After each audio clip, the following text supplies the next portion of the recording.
welcome back. Today we're going to talk about some tips and tricks on how to get a good photo with your paper shoot camera. And I'm not a professional or anything, but these are just some things I've picked up along the way. I hope they help you out. First, let's do a little case of the day. This is the Zen Matsuba case. It's part of the Zen collection, and I think this is my favorite case. I think. So first thing, when you get your camera, it actually comes with a clear plastic cover over the lens. So just make sure to take that off. I know it sounds obvious, but it's small and easy to miss. And if you keep it on, it may be affecting the quality of the photos. So if you haven't yet, you can take that off. The next thing is lighting. So lighting is super important for any type of camera and any photo you take. And this camera does really well in natural daylight. It does adjust automatically to lighting, so you can take photos at nighttime or in low light and it will adjust to that lighting. Just make sure you have some sort of light source. So I'll show you some examples of what my photos look like at daylight and at nighttime and what I mean by having a light source at nighttime.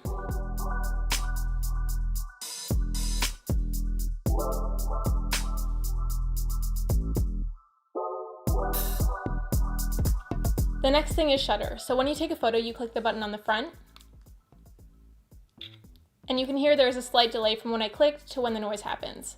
And for those few seconds, just make sure to hold the camera still to get the clearest photo possible. Doing this just avoids any possible blur in your photos.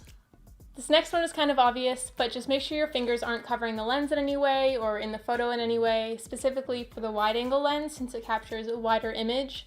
Just make sure that your fingers aren't in any of that surrounding area that the wide angle image can pick up. So keep them further away than you think. And since we're talking about lenses, let's talk about how we can get a good photo with the micro lens. So that lens is meant to take photos at around this distance, rather than your normal distance photo.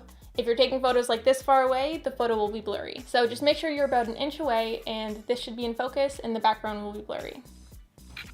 When I'm using the micro lens, I like to take a couple photos of the same thing, just varying the distance slightly so I can make sure I get the perfectly focused image.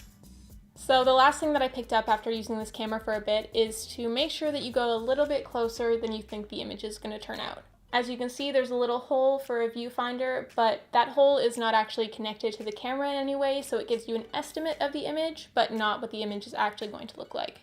So when I look through it, I find that the image looks closer than it actually turns out. So to fix that, I just go a little bit closer to the subject than I think, and then I'll get the ideal framing.